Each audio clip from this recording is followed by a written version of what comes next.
24-hour News 8's Henry has been staying on top of a trial going on in Kalamazoo County. He is live there right now. It's the trial of a little girl who died in a house fire while she was chained to her bed. Henry, her father took the stand again today and testified in his own defense, huh?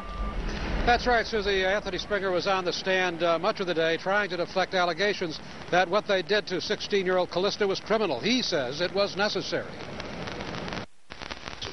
The defense has been trying to convince the jury that the Springers were only trying to protect Calista from herself and others from her when they restrained her.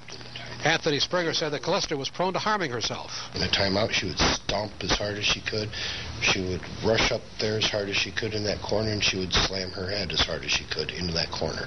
He said Calista ate rotten food from the garbage, pulled hair from her own arms, and one time drank water from a bird bath. He said the family worried she would harm others, too. One time he found her standing at the foot of their bed with a kitchen knife.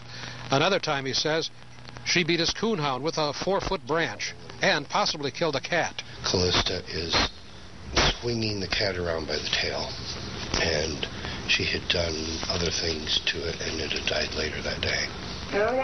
The defense introduced home videos of the family in an effort to rebut testimony that others noticed the Springers treating Calista differently than they did their other two daughters. Anthony Springer denied what other people have testified about Calista being chained for years. He said it was only 2 or 3 days before the deadly fire that he resorted to using a dog chain after Calista repeatedly defeated an alarm system he installed to keep her in bed at night. He testified that he was trying to balance risk between the consequences of restraint and no restraint. What would happen if Calista wasn't restrained and did something to herself?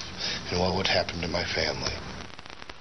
A psychologist testified in rebuttal that chaining a child could cause trauma that could actually lead to aggressive and oppositional behavior.